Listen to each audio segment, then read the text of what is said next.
How you doing, people? This is the Rubin Report. I'm the guy who invented rectal rehydration, Dave Rubin, and I've got a smart and scientific, humanistic, decent people panel with me, Jaclyn Glenn and Cara, two of my favorites, and we got a lot to get to, so let's do it.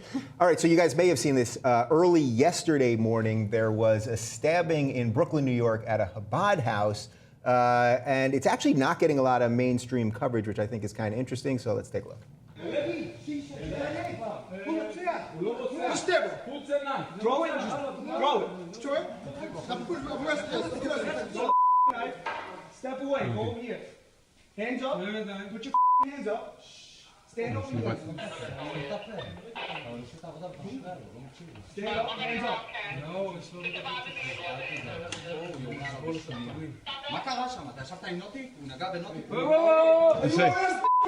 Stay with me.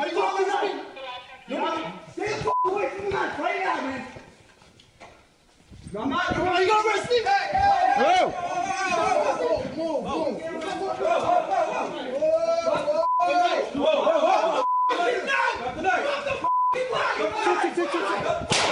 Oh, putain. Oh, il y a un coup de boule. Ah, purée, ils l'ont tiré dessus. Okay, so just to be clear, what you're seeing there is after the stabbing. So 22-year-old Levi Rosenblatt was stabbed by Calvin Peters, 49. Calvin obviously is the one who got shot. He is dead. He did die later in the hospital. Mayor Bill de Blasio, New York City mayor, basically said the cops did the right thing. So I don't want to get into the minutia of all this stuff. But first, I just want to start with, are you guys just totally sick of seeing these things? We are in a rash of just seeing everything all the time, and now we're seeing plenty of fallout from all these videos too. But how desensitized are you becoming to these kind of videos? I mean, I feel like a lot of people are becoming desensitized because you keep seeing it everywhere. And I feel like in this particular case, the cop did the right thing because he was coming at him with a knife and he had just stabbed someone. Yeah. But there's a lot of backlash right now with cops after dealing with all the Ferguson stuff and all the stuff dealing with that. So people are really angry with cops. And I read a lot of the comments under this article, and people were like, why didn't the cop use martial arts to try to stop him? And I'm like, he was running at you with a knife that he just used to stab someone in the head. Yeah, so that part I also think is interesting. Well, first off, how desensitized are you feeling about this stuff in general? Well, I generally don't watch them. This is the first time I saw it. You sent us the article ahead of time, but I didn't actually watch the video.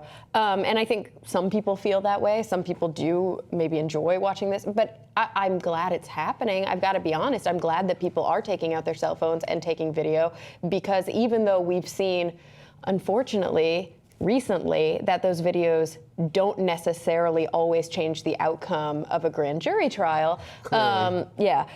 At least we know that there is evidence in place. At least we know that in certain situations where there could be excessive use of force, where things that used to happen kind of behind closed doors are now out in the light, individuals can kind of be a part of that justice process. Yeah. Do you guys think it's important to sometimes see the ones of these where the cops do the right thing also? Because first off, I don't understand why they don't have tasers in a situation like that. Like, it seems to me if you're 5 feet away from the guy, or at least shoot his leg. But I'm not going to judge what they do because I'm not a cop. And in this case, yes, he had a knife and he just stabbed someone, so there certainly was imminent threat. But do you think the reason that a video like this doesn't get picked up is it doesn't quite fit the narrative that we have going now? And in general, the media is good with one narrative for a while, and they really like something that just reinforces the narrative, no matter what it is. Yeah, I mean, I agree with that. Actually, a couple of my friends the other day on Facebook were posting videos of people attacking cops for no reason, just walking up to cops and, calling them names and throwing chairs at them.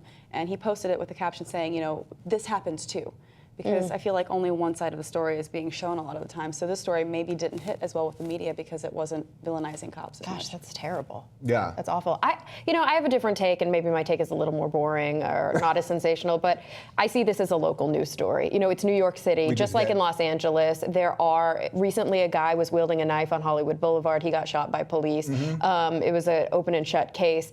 Local violence, unless you see usually, unfortunately, a mass shooting or unless you see something with like kind of extenuating circumstances like excessive use of force, it usually doesn't get national attention. It would be really depressing if the national news was constantly covering of course local stories. And I think this is just a kind of an open and shut case. I mean, we all see the evidence. It was, the cops were doing their jobs. Yeah, and I totally hear you on that. And that's why I never watch the local news, because as depressing as the national news is, the local news is endless, this kind of stuff. I thought this one, just in light of the narrative we have going on now, and there's a hate crime element to it, I just thought it would have been picked up more. So I was a little bit surprised. But what do you guys think about the taser thing? Like, why is that? Like, I know everyone's big on cops should have cameras now. That's like the new thing. But what about the taser? Yeah, why don't more cops have tasers? Didn't they used to have those things that were like antennas? Where they could actually, where you could whip them out. They were very long, So, like, and you could like hit somebody in their legs to knock them down, or knock the knife out of their hand. I don't know that they all had it, and I'm sure it depends on precincts and all that kind of stuff. But why is that not even being discussed? Yeah, or rubber bullets, just some like non-lethal force. Because it's true, that guy had a knife. He didn't have a gun. There probably would have been a way if they had the appropriate tools to subdue him.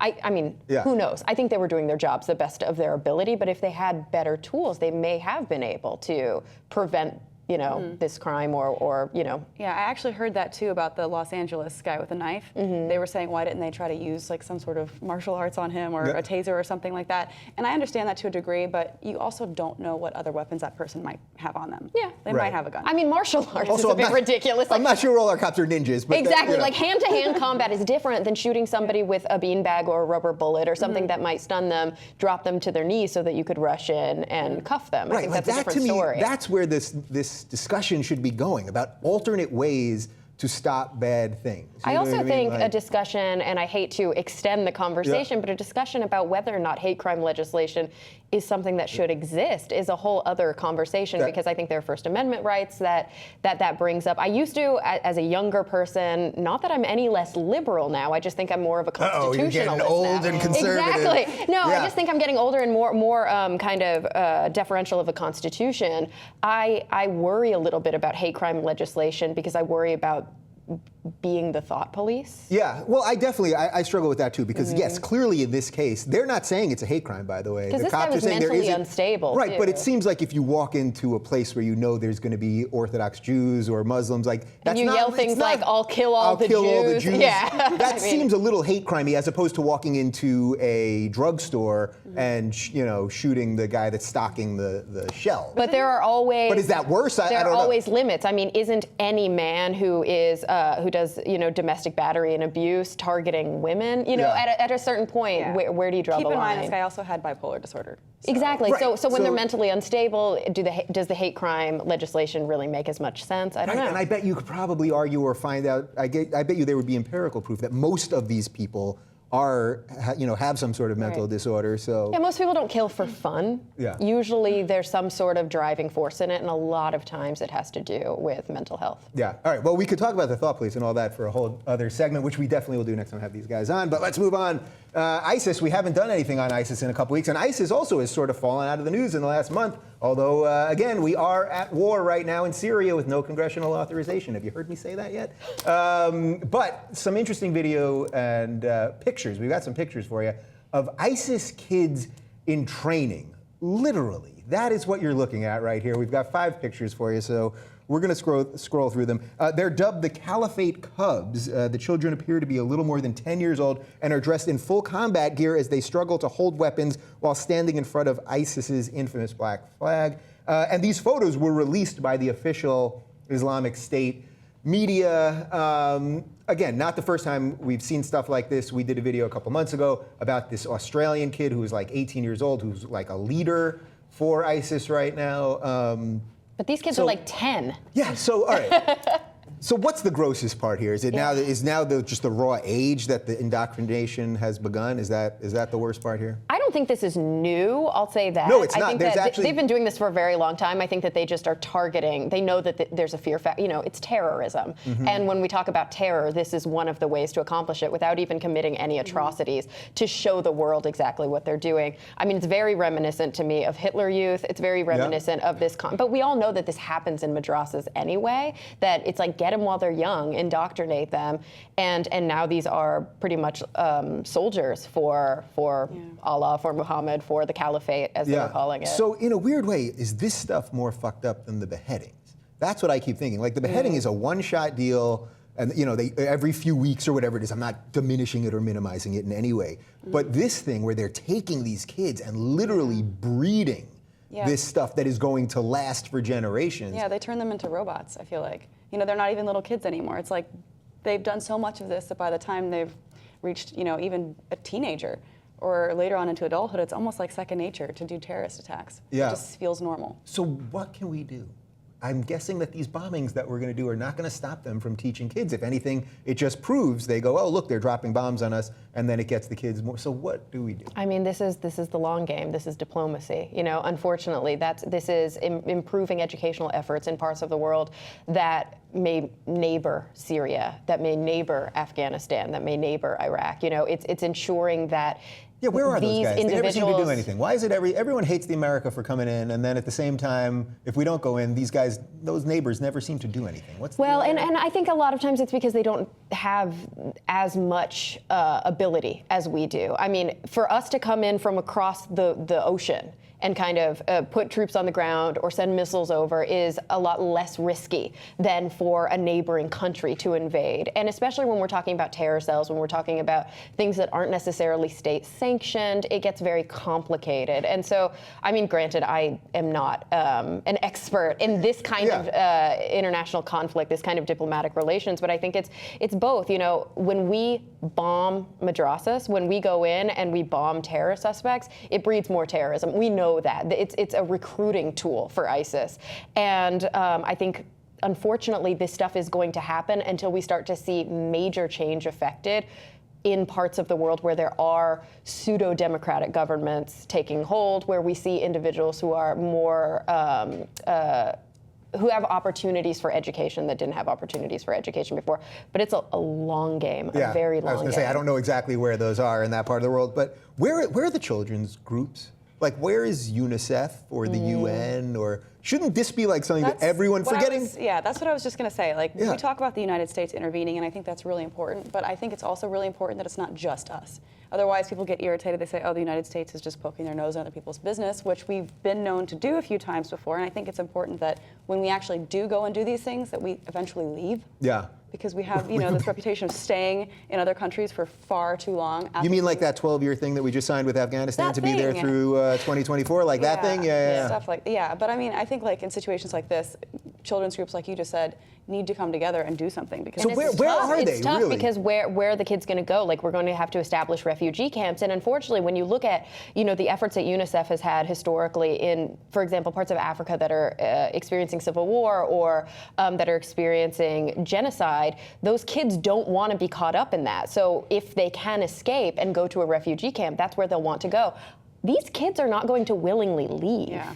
They're so indoctrinated that they're fighting now for ISIS, and they feel very much a part of ISIS. They feel a responsibility. They feel a pride in the work that they're doing, and it's a whole different conversation at that point. Yeah, and I used to do a bit about this in my stand-up literally 10 years ago, that if we would just drop video games there, that they'd much rather play video games than do that kind of stuff. That's a great idea. Yeah, and it's still. But speaking of video games, Grand Theft Auto 5 is causing a lot of upheaval because, of course, it's Grand Theft Auto. I'm sure many of you have played it, if not seen it. Yes, sometimes you can punch women. There's tons of misogyny. You punch men, kill people, blow shit up. You can hijack a car and knock an old woman out. All kinds of crazy stuff.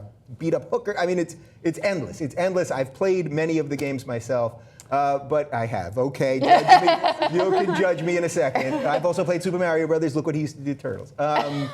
So in Australia, Kmart and Target will not be selling Grand Theft Auto 5. This is because some people had petitioned them not to sell it because of the things that I'm talking about right there. So we've got an excerpt from the petition.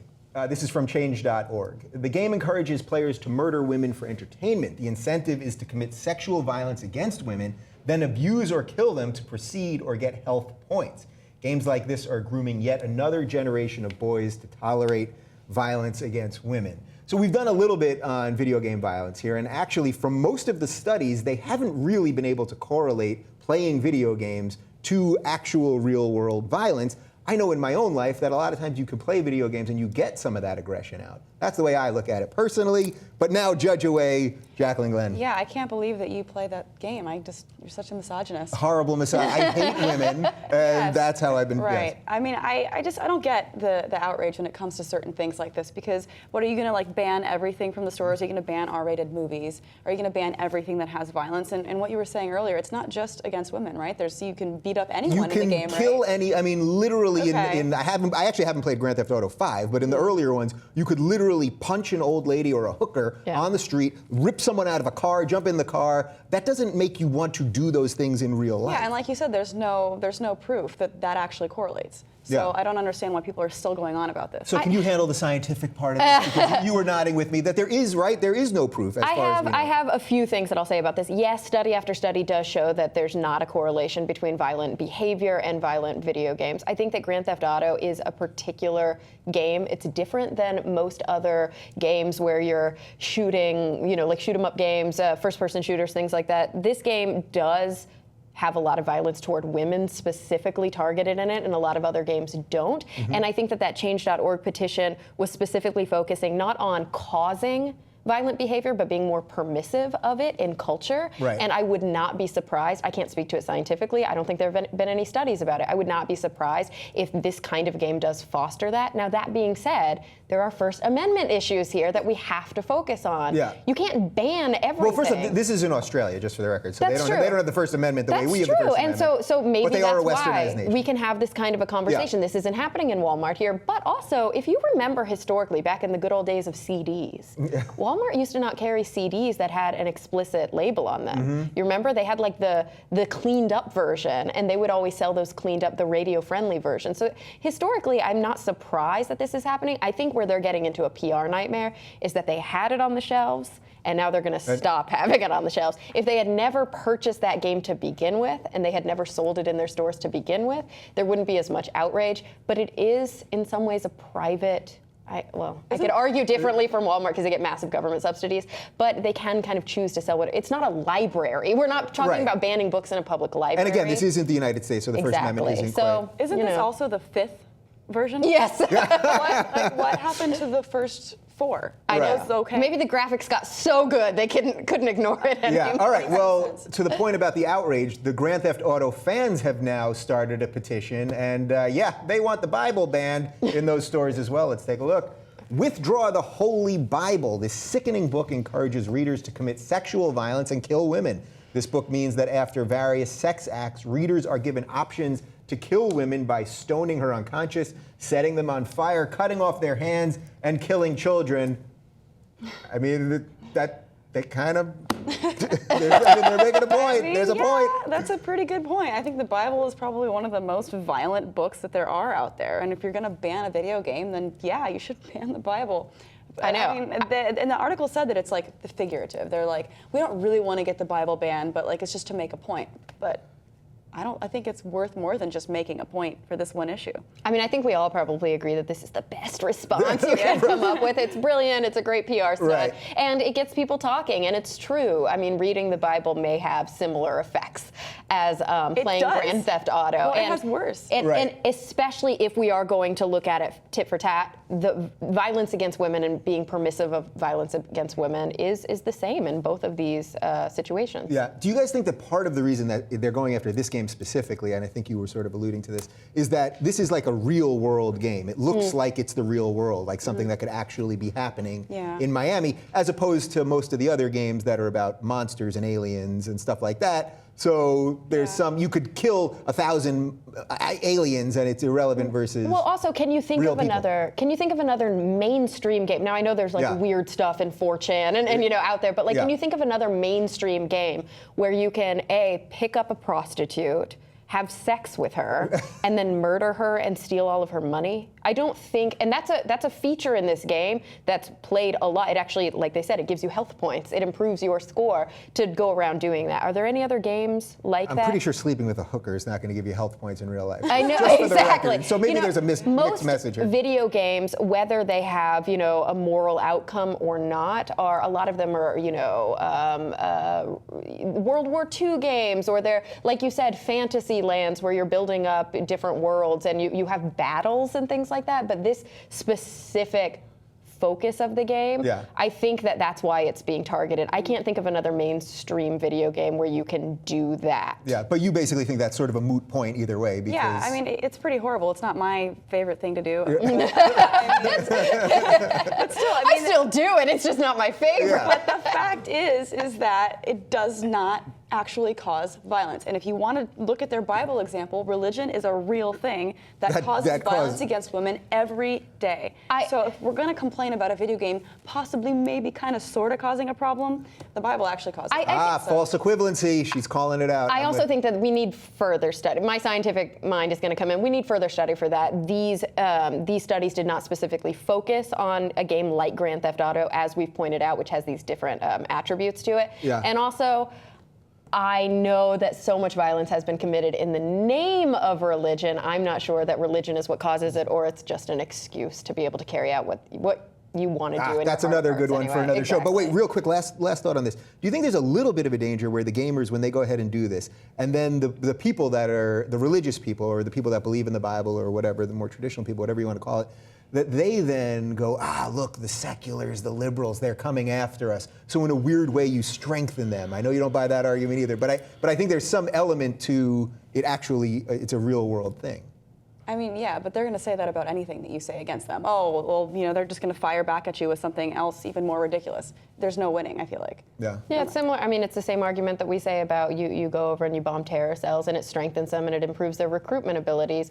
They're going to find any excuse to be mad at Western culture and to retaliate. You can't. But that doesn't mean you don't fight. Out of fear, fight. never say anything. No, you can't. But at the same time, I think that we have to be prudent about adding fuel to the fire. This is different, though. This is, again, it's a First Amendment issue. It's not. It's in Australia. But it's people saying what they want to say, forming petitions. It's not government sanctioned. That's a totally different conversation. Yeah. All right. Well, if you guys are in Australia and you're playing the game, I would love to know what you think about it. So let us know in the comments right down below, and let's move on. PETA, they are in the news once again. They're in the news like every other month for something bizarre happening. This time it's about a billboard that they had put up in England. Let's take a look. Some bodily fluids are bad for you. Don't swallow, ditch dairy. It appears that woman has been jizzed on. That's what's happening there. In case, Go ahead and say it's it. milk. In case you guys aren't clear, it's milk. That is milk. Right. Obviously. Milk, jizz, whatever. The point is, they took that ad down in 48 hours. People were very upset about it. They said this was pushing it a bit much. We've got a quote from the director of PETA. The billboard is a cheeky way to alert passersby to the dangers of drinking cow's milk. Dairy products wreak havoc on human health, and the dairy industry's routine cruelty to cows, who are used as nothing more than milk machines, should persuade anyone not to swallow products made with cow's milk. I think the swallow there was sort of the key to the whole thing. I think this is kind of interesting because there's probably some scientific points to be won, maybe about dairy and humans, maybe? I mean, science people? Yeah, technically everyone is lactose intolerant. You just build up, immunity to it. But the thing is like, they're right to a degree that the cruelty that goes on with cows in the dairy industry is terrible. It really is. So I understand that they're trying to make that point, but this is just so like gross. And I feel like, but honestly, it's working. People are talking about it.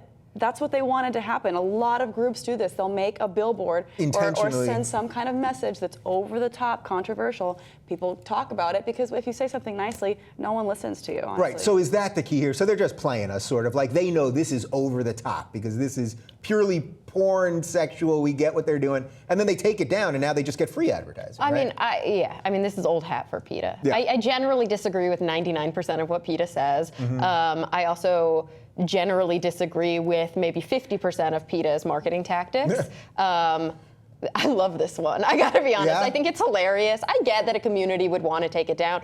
That's their prerogative to put pressure on the billboard company to have never put it up. That's a different conversation altogether. But I think it's funny. I don't know what else to say about it except it's funny. Yeah. And also, really, if the argument that's made is that you're concerned that your kids are going to see it and they're not ready to see something like that, or they're going to be, it's parents trying to protect their children, I personally don't think kids would get it. I was going to say, I hope that they don't get that reference. Exactly. Right, like a kid either is going to not get it, in which case you can sort of say something that will, satisfy that unknowing. You just don't go into the double entendre. You just stick to the single meaning of it. She got splashed with milk. Exactly, and they're trying to say nobody milk's wants bad milk for in their you. face, right? Do you think this is sort of what we were talking about with the previous segment and Grand Theft Auto? But does PETA end up strengthening the other people? Because then, this is also what you're saying, that they throw these things out, and then the people, the animal rights people see they're all heathens. And I mean, this is a tough one because I feel like that with a lot of different groups. Like recently, American Atheists put out a very controversial billboard. We did that last week. And people are saying the same thing. Isn't it strengthening the opposite side? And to a degree, it is. But then if you keep putting out messages like that, whenever you do come back a little bit and you are more conservative on your stance, people see it as more acceptable because they've already seen something far worse. And I feel that way about this billboard. This is tame for PETA. I mean, this isn't throwing blood on somebody wearing fur in public. This is really fake sperm on someone's face. It's a picture. You know what I mean? Yeah. It's an advertisement. I mean, it's fine. Yeah. It's tame. All right, well, the ad was taken down. We've talked about it. What do you guys think? Let us know in the comments right down below. Have you heard of this place called Jerusalem? Apparently it is very, very important to a bunch of religions. I've been there a few times, and what's going on right now in Jerusalem is nuts. So there's a lot of violence happening on both sides. But it's focused mainly on the old city of Jerusalem, which is where the Western Wall is on the bottom. That's the holiest site in Judaism. And then the Dome of the Rock, which is the third holiest site in Islam, is literally on top of it. Literally, they're touching on top of it. Technically, where the Dome of the Rock is the Temple Mount, which is the holiest site in Judaism. But they don't even let Jews pray there. And the Dome of the Rock is there. Okay, well, that's just a little basic history of what's going on. But I came across this video of a preacher at Al-Aqsa Mosque, which is the Dome of the Rock, right there, giving a little impromptu sermon, and he had some interesting things to say. إن الحديث عن صفات يهود له نمط خاص لأننا نتحدث عن قوم لم تبقى صفة قبيحة إلا ووسموا بها وأقولها ليهود علنا لقد آن أوان ذبحكم لقد آن أوان قتالكم لقد آن أوان قتلكم وإنا بإذن الله لها نحن والمسلمين الصادقين المخلصين وجيوش دولة الخلافة الإسلامية التي ستأتي إلى هذه الأرض لتحررها من أدناسكم ونحن ننتظر اليوم وننتظر اللحظة ولن نرحم اللهم عجل بهذا اليوم يا الله اللهم عجل بيوم يهود يا الله اللهم عجل بيوم قتلهم اللهم عجل بيوم قتالهم. Okay, so as far as we know, that's literally an impromptu sermon that this guy was giving. I called him a preacher because I'm not even sure he's an imam, actually. But there was a pretty big audience there. We hear all the kill the Jews stuff all the time. Okay, I don't want to make this about the big Middle East conflict. I know we're not going to resolve that in 6 minutes. But one question to that point. There's not going to be peace in the Middle East anytime soon, is there? I don't think so. Okay. I mean, there are some recent polls that say like 80-something% of Palestinians have animosity towards Jews and they want to hurt them. So it's like there's a lot going on there. And I mean, if you listen to that guy, he blames them of killing prophets, of killing Muhammad. Like those are some serious accusations from them. I mean, is that why Arabs hate the Jews so much? I mean, or is that the original sin there? Is that the Jews attempted to kill Muhammad? I mean, didn't the Jews kill Jesus? No, the Romans killed Jesus. Oh, the Romans, right. Fuck it. I'm like, I don't know. I thought you were dropping something big on me right there. No, I was just like, aren't the Christians kind of over it at this point? It just seems a little bit like, dude, it was a long time ago. And I know that there's a geopolitical conflict that perpetuates and perpetuates and perpetuates, but these kinds of biblical or Quranic references are so... There was even did you see before the video panned to all of the people watching, there was some teenager with like his headphones and he was like, yeah, so again, look, we just did that segment earlier on ISIS and the kids. So it's like that kid, right, that's standing there. Like, he's the one that has to not be, the rest when they pan over and those guys, look, who knows what they're all thinking. Are they thinking this guy's a nutbag? Yeah. We have to sit here. There's other pressures that we have to listen to. But we know that there are Western, or I shouldn't even say Western,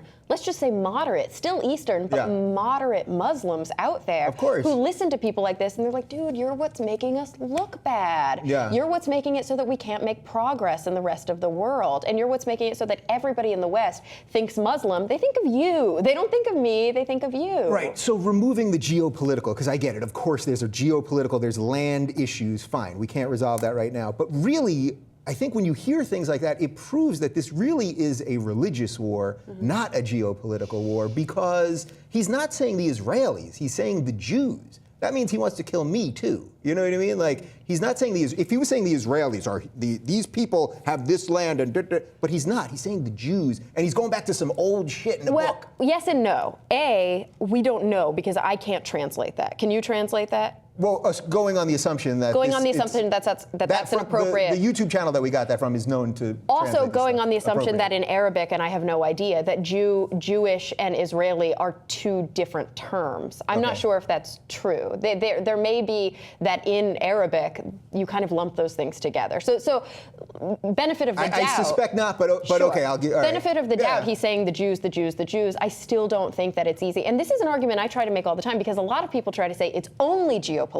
Right. And religion is a non-starter with it, whatever, that's just a small component. I'm always making the argument, no, religion is heavily steeped in this, but I literally don't think you can pull the two apart at this point. I think the geopolitical and the religious are so intertwined that they have become the same thing. Well, I completely agree, and that's why I started this by prefacing that how literally close these things to each other, that they're built on top of each other. The mosque is built where the temple was. The Church of the Holy Sepulchre, which is the holiest site in Christianity where Jesus was crucified, is literally a 3-minute walk from that whole thing. So is this whole place, it's just like a powder keg of religious lunacy. Fair? Yeah, there's a lot of emotion going on right there. I mean, anybody who's moderate looks at it and says two-state solution, that's the obvious solution. It's the only way that everybody's going to be able to chill the fuck out. But how do you get a guy like that to come around? Exactly. That's the problem. When you have these extremists, they're never going to agree to a two-state solution. So what do you do? What are secular, decent, even people that are religious but not bonkers on every side? I feel like we need to give more media attention to people who are moderate. Yeah. Because like you just said, there are a lot of Muslims out there that don't feel this way. But you never see that. You only see in the media people like this, the extremists. And it's the same thing with Christianity. A lot of times you see these crazy, preachers out on the street saying, you're going to hell and you're going to hell, and they're just damning everyone. And that's what a lot of times you see covered by the media. But so in a weird way, is this the media's fault more than anything else? Because I'm on that, because I see these stories constantly. There are plenty stories of coexistence. Just 2 weeks ago, there was this giant march in Jerusalem from a school where they have Arab and Israeli kids, and they were marching for coexistence. It wasn't on CNN, it wasn't on Fox. I saw it on some random website. Like, that's the shit, because if coexistence doesn't get clicks and it doesn't get watch time. Right. Well, so is this the media's fault? Partially. I mean, I feel like it's important to cover stuff like this. I mean, it's important to show that it's a problem, because if you don't see it happening, people aren't aware that that issue even exists. Yeah. And I feel like it's important to point that out and say, hey, this is bad. Because sometimes people, you need to be like, hey, this is not what you should be doing. But at the same time, you should also be showing all the good things. Yeah.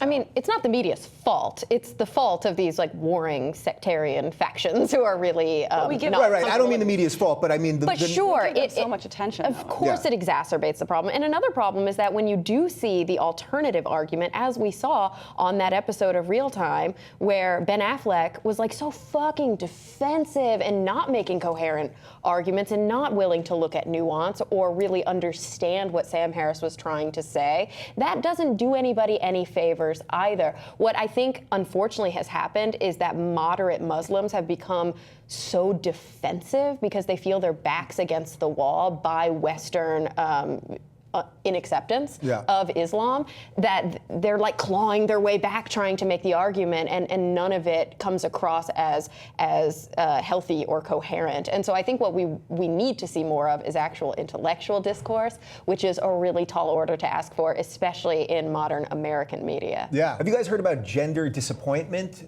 This apparently is a type of depression that kicks in when a couple has a baby of a sex that they didn't want the baby to have. Can be a boy sometimes, they're upset about that. Can be a girl. So we're not playing sides here. So couples have started actually selecting the sex of the baby that they're going to have, and we've got some more info for you. The process, which can only be conducted as part of in vitro fertilization treatment, screens embryos to make sure they have the right number of chromosomes and that they are free of abnormalities that could signal disorders such as Down syndrome and trisomy 18. But PGS also reveals the sex of an embryo with a nearly 100% accuracy rate, leading to an explosion of perfectly fertile couples opting for unnecessary IVF treatments. Okay, on its head, I don't think this is that bad. This is what science does, right? We keep advancing and we can choose things about our bodies and hair color eventually and eye color and all that stuff. I have two science people with me. Thoughts?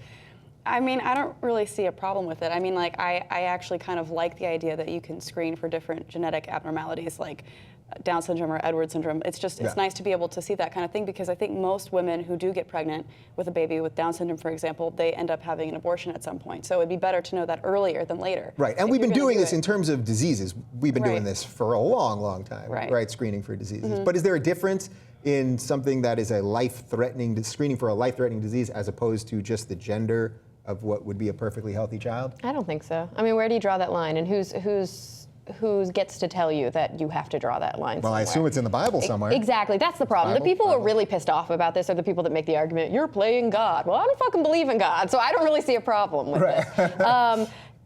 You know, I don't like how that quote specifically said a bunch of people are signing up now for unnecessary IVF treatments. Like, whose right is it to say that it's unnecessary for parents to want to know this? And I mean, the article specifically that we were looking at here focused on a woman who had 3 boys, and she was really sad that she hadn't had a girl yet, and she wanted to make sure that she was going to have a girl. I have a different problem with that. Having more kids than you are. Like, I really agree that if you're going to have children, you should have replacement numbers only, replacement or less, because we have a massive population issue, and the fact that they are doubling the size of their family there is problematic for me. I think that it might actually prevent people from having too many children if they can go in. You know, a lot of people might say, I want 1 boy and 1 girl and then I'm done, but they keep having kids because they're waiting for that girl. So in a way, I think that this could be better for the globe, for the environment, and for our population numbers if people can go in and make those kinds of decisions early. It's also going to prevent, like you said, later stage abortion. So the right to life people should be thrilled about this. Yeah. Right, now what about, I know there's going to be people who say, well, if you allow this to happen, well, the next thing that's going to happen is they're going to find the gay gene and then they're going to start aborting gay babies. Well, no scientist. I mean, you needed to think on that one for because that's what people always go to with that's this. an unscientific view of science. So there is no gay gene. We know that there are, you know, things that are correlated genetically with homosexuality, but there is no gay gene, and no legitimate scientist or practitioner would be willing to do some sort of treatment or some sort of procedure based on that, because it's not founded on anything legitimate. Like, we know I didn't say it was founded on anything legitimate. I just said people are. And that's the thing. People are hysterical, and they make these fear-based claims about some future that's not defined and about some future that's not founded on science. Anybody within the scientific community goes, yeah, that's not an issue. That's a non-starter. Like, don't fucking worry about it. Like, maybe if you're worried about people choosing the eye color of their babies, that's a real thing. People can do that now. But, like, who cares? A lot of people were commenting saying that they didn't like this idea because they felt like it was going to mess with our genetics in the future, like it was going to somehow hurt us, like evolution, like, you know, it wasn't going to work out for us in the future or something. But that just makes no sense to me, because if you're going to go with a whole natural selection route, then you wouldn't be treating people who have any kind of disease. You know, you wouldn't have, you know, things that would normally kill we wouldn't people. Have vaccines. You wouldn't be preventing. Yes, it's also an unscientific argument, because this embryo was still produced by combining mother and father DNA to produce a child. We know that half of your genetic complement comes from your mom, half of it comes from your dad, and it mixes in very randomized ways to produce you. So if you have a biological sibling, they're very grossly different from you because of a different recombination of those genes. So whether you decide to abort or end a pregnancy early and go with another trial, it's still a naturally made baby. I just don't understand why going in, looking at what's already cooking, and deciding whether or not it's the combination that you want, it's not really any different. Right, so of course, the right to life people would of course say that they believe life starts at conception, so that's why they, in the cooking process, as you called it, that's why they'd be upset about it. But I get the totally. It's like, part. wouldn't you rather get rid of a single-celled organism or a small multicellular organism than a fully fledged embryo? To me, it just seems like a better way to end a pregnancy early. Yeah, all right, so I had a feeling we were all going to agree on the science on this one. But just, do you think there's an interesting socioeconomic argument? Because obviously this is going to be expensive. I think they said it was going to cost around 50 grand. So only people with that kind of money are going to be able to do this. So is there some danger in that only rich people will be able to select. I don't know exactly where I'm going with this. It's a little Brave New World-y. Yes. That only rich people will be able to, and maybe for some reason only rich people will want boys. No, And then, here's the danger. yeah. It's not that only rich people will be able to pick a boy or a girl. It's that only rich people get to look to find out early if they have a kid with Down syndrome, which is already an issue at play. There's a huge socioeconomic divide here. And so what you end up with is impoverished people who potentially will get pregnant with a child that they already can't afford to raise, and then they have to rely on governmental help, on entitlement programs, things that I think should be in place to help with people who are in these situations. But if they had earlier access to the types of tools that rich people have access to, you wouldn't see a lifetime of medical necessity and a lifetime of expense that they can't afford to begin with. It has less to do with this designer baby bullshit and so much more to do with issues that are already on the table. Right, so you could basically make the argument that the reason we need to do this now is that ultimately it will eventually get cheaper, and then everyone, including poorer people, will be able to do it, and we can get rid of some of those diseases, right? Yeah, I don't see a problem with it. Yeah, and All right, Jaclyn's down. I think we solved that one. Oh, no, go. Oh, I was just going to say, an ounce of prevention is worth a pound of cure. We all know this. This is the same thing. There she goes, finishing strong, finishing strong. All right, scientists, those crazy kooks in white uniforms sitting in labs all day, they are working on an obesity pill, and what they say this thing is going to do is that it's going to turn bad fat into good fat, and if there's anything Americans like, it's an easy way to eat all the shit that they want and maybe not put on some fat, although generally Americans don't have a problem putting on the fat as is. Anyway, let's look at a little more info. Harvard Stem Cell Institute has identified 2 compounds that can turn white or bad fat cells into brown, good fat cells in the body. When a person eats too many calories and doesn't burn them off, they're stored as white fat cells, causing a person to pile on the pounds. The brown fat cells burn excess energy, reducing the number of white fat cells. Okay, every commercial that we see on TV every day is for a pill that'll give you a boner, or it'll keep you awake, or put you to sleep, or stop your legs from shaking, or make your legs shake, or give me something. I haven't heard of the one that makes your legs shake. Well, I'm sure I think a side effect of some of the other ones make your legs shake. Some will make, what else? Potential, the smoking ones make you want to commit suicide. Then you can take another pill to not want to commit suicide. Anyway, the point is, this is progression, right? Now, of course, we're going to do this with weight and fat and all that. Yeah, I mean, if there was something out there that actually worked, it'd be interesting to see, but I keep seeing different diet pills, different miracle pills, and none of them ever do anything. Yeah. It's just like, go exercise and eat right. I don't understand why that is so hard for people to just adopt. Well, and I see this as being 2 different issues, right? What we're talking about are kind of weight loss things that are not FDA approved, that aren't real medicine, that are sold in infomercials late at night. This has the potential to become a real pharmaceutical, and I think it has the potential to help people with gross obesity, with severe obesity. I mean, gross like big, not gross like disgusting. Got it. Severe obesity that's causing real problems in their lives medically. Generally speaking, people who are that obese not because they can't stop eating, but they're that obese because they have other issues at play. And this could be a potential treatment for them way down the road. Now, I think my problem with the way that science is often reported is, for example, right off the bat, good fat and bad fat. Yeah. White fat cells are good or are bad fat. Brown fat cells are good fat. Yeah. Yeah, well, depending on your perspective, if you're talking about whether or not I want to be obese, then yes, brown fat is better. Right. White fat is worse because white fat contributes more to obesity. So when I always say that avocado is a good fat or that's a totally grass-fed different butter, thing. good fat, we're agreed on that, right? That's a totally different thing. I can keep putting the grass-fed butter in my coffee? Yes, because those are monounsaturated fats, which are not as bad for you. Hard thing to say too. Yeah. But we're talking about fats that you eat, different types of triglycerides. Here we're talking about the cells in your body that store fat, the adipose tissue in your body. A lot of animals have brown fat, animals that hibernate, it keeps them warm in the winter. Babies have brown fat, that's why they're so squishy, but then it falls away really quickly. The issue is that brown fat and white fat also contribute to other things.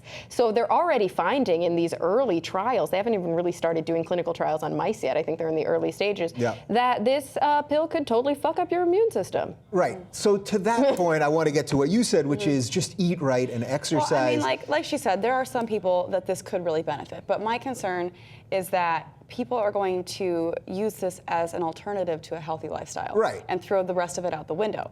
And I mean, later on in the article, it talks about how they think like part of the reason for being overweight is not because it's because of serotonin levels. So they want to get something that targets serotonin, and then you won't have this problem anymore. But then if you continue reading it, it's like, and part of the reason for serotonin levels being so high is because of all the fast food that they eat.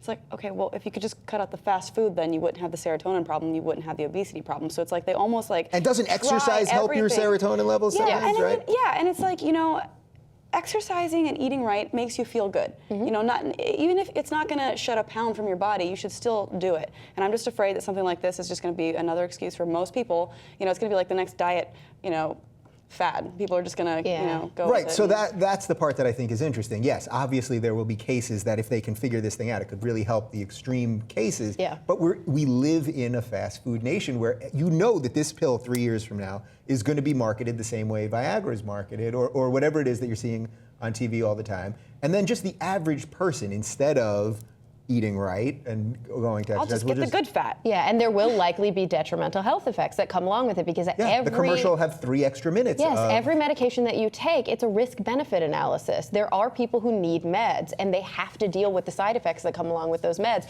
because it's still more worthwhile than them dealing with the health problem that they would have before they medicated. That's the way it works. And I think that one of the bigger issues here is that in our culture specifically, we see the correlation between being thin and being healthy, and we look at that like it's a gold standard. So instead of being concerned about health, we're concerned about the way that we look. Yeah. So like you said, good diet, good exercise. Some people aren't ever going to be that skinny, but they could be very, very healthy. Some people who are really skinny have really terrible arteries. They have, you know, unhealthy hearts.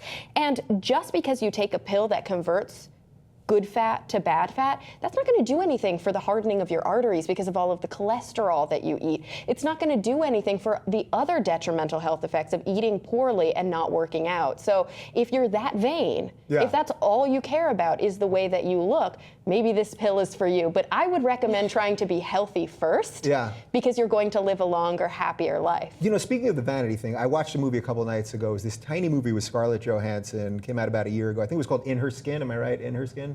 Under Her Skin. And it was this tiny little movie. Basically, she plays this alien that's wearing human skin, but she's naked in a lot of the movie, like a huge portion, full frontal nudity. Yeah. And she's probably 8 pounds heavier than what is always seen on in the movies or television. And I kept thinking that she actually looked great. Like she looked like a woman is supposed to look, not like what we see with him. Like she looked healthier to me. And I was thinking, I don't know how nobody talked about that. I hadn't even heard of the movie. I randomly came across it. It's a struggle. You know, I'll admit, like people who have been watching me for the last 5 years, they probably know that when all through high school, all through college, I was a very, very, very skinny, tiny little person. I weighed like 95 to 100 pounds. And only within the last few years, hitting 30, taking antidepressants, quitting smoking, all of these things contribute. And now I would consider a healthier weight. My BMI is finally in the normal range. Right. I'm not like considered too skinny or underweight, but at the time, on camera, I looked fucking great. And now on camera, I struggle because some days I go, this is me and I'm healthy and I feel good about this. And other days I can't help but compare to the ingrained, you know, sociological kind of expectation of like, am I fat? Like I look in the camera and I go, oh my God, I'm fat. I weigh 125 pounds, which is a normal healthy weight for a woman. Every day I say, once I get to 115, I'll be better. I used to weigh 105, so I weigh 20 pounds more than I did most of my life. And as somebody who has a pretty strong sense of self, as somebody who's on camera all the time and is kind of like, fuck you, I'm happy with this, even I still struggle. And so can you imagine what it's like for girls who weigh 135, for girls who weigh 140, and they're still healthy. That's the thing. Right, and that's why I brought that up. I can promise you, I'm healthier now as a non-smoker, as somebody who eats a lot better and who exercises more than I ever was when I was just sucking down cigarettes and caffeine every day, but I was super skinny. On that note, is Cara obese? Should she use the obesity pill?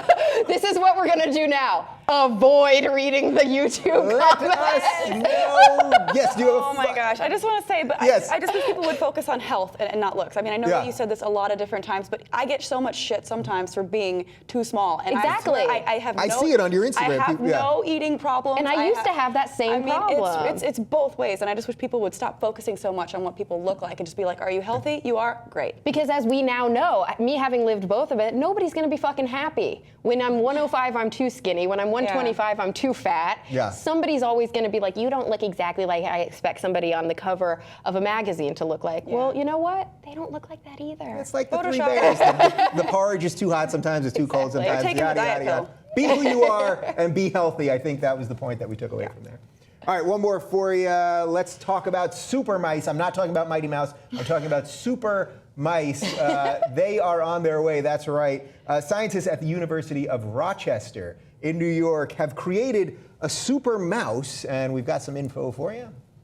Researchers found that the Supermouse is much smarter than traditional mice. Basically, they implanted human brain cells in a normal mouse. That's what happened here. In one test that measures the ability to remember a sound associated with a mild electric shock, the humanized mice froze for 4 times as long as other mice when they heard the sound, suggesting that their memory was about 4 times better. All right, super mice. I think this is sort of the plot of Spider-Man 2. Wasn't the lizard, wasn't that what he was trying to do to get the extra arm kind of thing? Like, we've heard about this kind of stuff. Island of Dr. Moreau, there's plenty of movies on this kind of genetic splicing, animal-human stuff. This seems pretty cool. This seems pretty cool to me, like that we can maybe do something here to, make animals smarter, or what are we figuring out? Yeah. I mean, I think it's pretty cool. Make us dumber? I don't know, we're all gonna love cheese. We've known about Pinky in the Brain for a long time already. I don't know why this is news.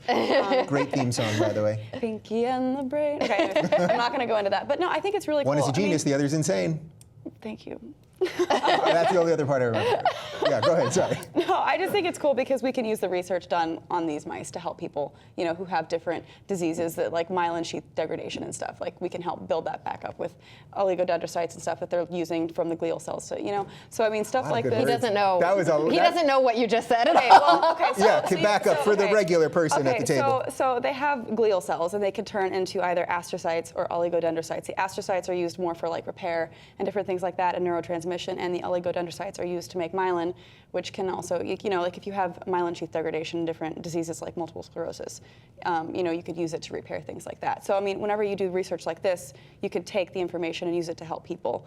But I'm not really worried about a super mutant mouse taking over. Yeah. So I'm just going, that's a little superhero-y. A little bit. Yeah, I mean, because then we'd have to have someone, like maybe a teenager from Queens, would have to be bitten by a Right. radioactive spider to then deal with the mouse. You know what I mean? It's a lot. I'm just putting this stuff out there. Legitimate science, Yeah, right yeah, there. yeah, yeah. should be prepared So for that. I'm going to back up a little bit Yeah. and say, okay, what's actually happening here is that these researchers decided to take human cells Yeah. and, like you said, inject them into mouse brains. And what they found was fucking amazing, which was that the mouse brains took the cells, not only integrated them into the architecture of the brain, but actually proliferated them. So over time, we've got 2 types of cells in our brain, 2 gross types of cells. I've said gross a lot in this episode. That's the word of the day. Gross. We have neurons, which are kind of like the functional units in the brain, and they're the ones that do the chemical and electrical transmission. And then we have glial cells, which outnumber neurons like 10 to 1. And glial cells are support cells. They do lots of things, like you said. They provide scaffolding and architecture. They myelinate the neurons, which is put a sheath around them so that transmission happens faster. Lots of things. Microglia clean up. They're a little bit of an immune response. So what they found is that when they injected the human cells into the mouse brains, the mice maintained their own neurons, their own functional units, but they took on the human glia, and over time they lost their own glia, and they actually became more populated with the human glia. So now there's this crazy hybridized brain that's functioning on its own. It took it in and it's able to function on its own. That in and of itself is amazing. It has absolutely nothing to do with these very, very early findings of memory improvement or like Supermouse. This is all media bullshit. I say don't give that a moment of thought. What they've provided here is a mouse model to be able to study human diseases of the glial system, because they can do it in vitro in a way that would never be ethical in a human brain. You can't go in and tinker with a human brain and then see what happens to the patient. Right. So now they can do things in a mouse model that they could only do in vitro before, meaning in a petri dish. Now they can actually do it in the mouse and see what happens.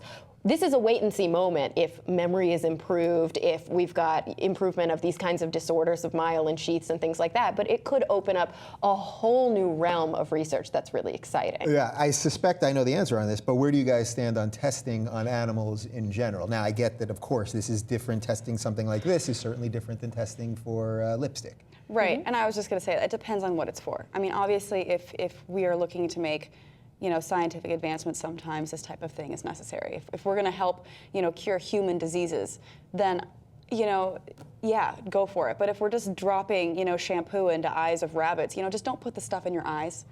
How hard is that? So, I mean, like, I am largely against animal testing for cosmetics, that are to that degree, where you're just literally dropping acid in eyes of animals.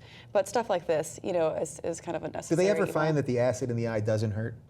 Like, is it like, wow, we didn't expect this outcome, it hurts. Yeah. Well, and this is something that I oftentimes am really a little bit upset about when you look at media approaches and activist approaches to animal research, is that they try to see equivalency between scientific research and, like you said, cosmetic research.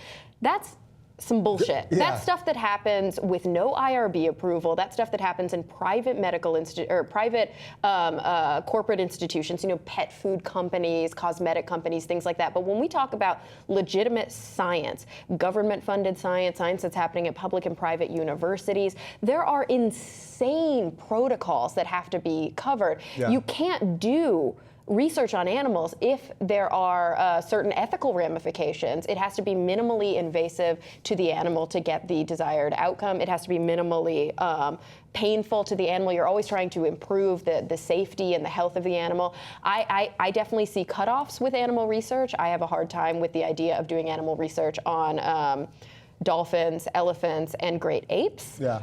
But much below that, I'm a huge advocate of animal research, but I'm an advocate of talking about animal research in a responsible way. And I think a lot of times what happens is that the activists focus on third rail things that aren't even the real conversation. Legitimate animal research is absolutely necessary for a functioning society and for improved medical care. And anybody who says that they're against animal research should never take another pill in their fucking lives, and they should never get surgery, because none of that could exist without animal research. Yeah.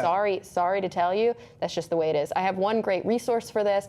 Look up Speaking of Research. It's an amazing organization that advocates for animal research and disseminates appropriate information to the public that is not valenced with kind of hysteria and media fear-mongering. Well, there you go. All right, so look up Speaking for Research and follow Jaclyn Glenn and Cara Santa Maria. Their Twitters and all that good stuff are right down below. I feel like we learned a little something here, perhaps that we'll all be very thin mice one day. I think that was sort of right. If we were to sum this up, we'll all be very thin mice without the burden of religion on us. Oh, we'll be that sounds amazing. Atheist, thin mice. Smart mice. Smart mice, yeah. atheist, thin mice. Can we get one other story in there somehow?